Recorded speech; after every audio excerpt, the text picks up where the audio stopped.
Hey guys, I'm Arctic Hydra, and I'm bringing you Esper Bolas. This is my first YouTube video, so probably gonna fumble over most of everything I say.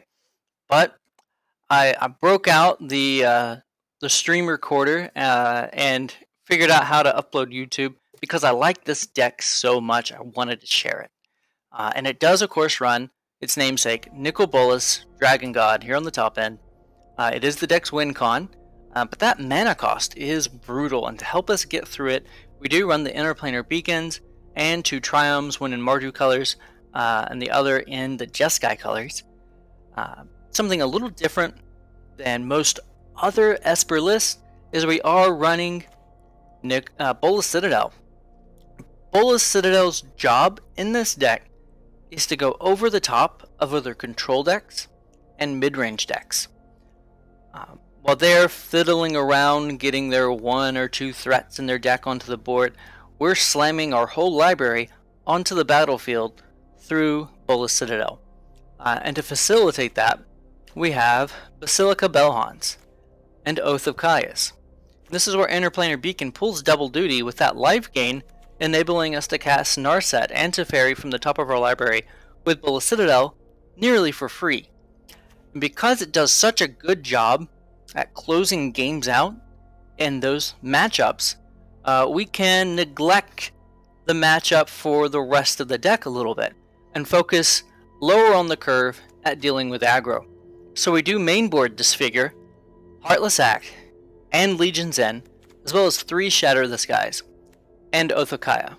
It's a large removal suite and helps us dominate cycling decks, the sacrifice decks, mono red, white enchantments, all that glitters decks.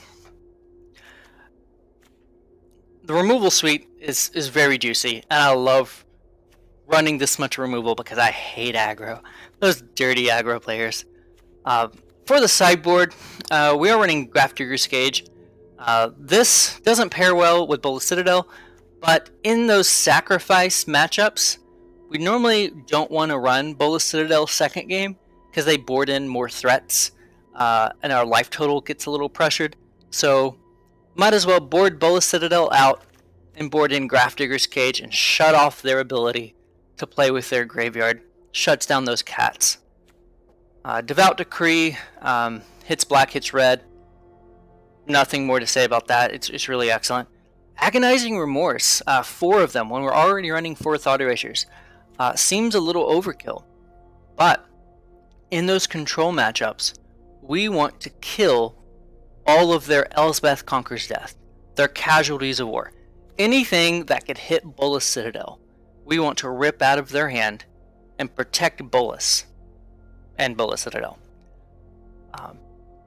So running this much discard, very, very useful.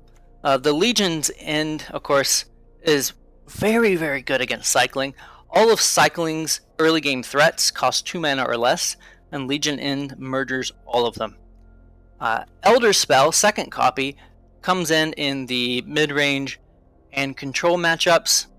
Of course, it helps against other planeswalkers, but it accelerates our ability to pull off our combo. Dovin's Veto again comes in against cycling. Zenith Flare is something that our main board has a little difficulty dealing with. If the game goes very, very long and they get 20-something cards with cycling in their graveyard, Zenith Flare starts to hit for a lot. Game 1, the main strategy is to just life gain outside of their burn range and beat them to death with Basilica Belhan and Oath of Kaya, bouncing it with Teferi. It's actually a huge amount of damage that we can pour out and burn that deck down. But game 2, we bring in the Dovin's Vetoes and the Unmoored Egos. I actually just played a match testing this deck out some, and I got to Unmoor Ego on turn 3 every single Zenith Flare that a cycling deck had, and I was just giddy. I can't describe it. It was the happiest moment I've ever had. Specifically here, just to mess up cycling. Command the Dreadhorde. This is a Bolas Citadel in disguise. Bolas Citadel is legendary, so we don't want to run 3 of them. So Command the Dreadhorde, very similar effect. So we can bring it in the control and in the mid-range matchups. And let us continue going over the top, makes the deck more consistent with the additional Elder Spell to combo off. That's the deck. Some cards I'm keeping an eye out on is this one copy of Elswith Conquers Death. I love Elswith Conquers Death, but I just don't know if it fits in this deck. Our top end is already a little heavy, especially when we board in Command the Dreadhorde. We could be better served running an additional Shatter this guy to be able to wipe away threats like Dream Troller. But we'll see. This is the deck. We're going to get into some games now. And I'll see you on the other side.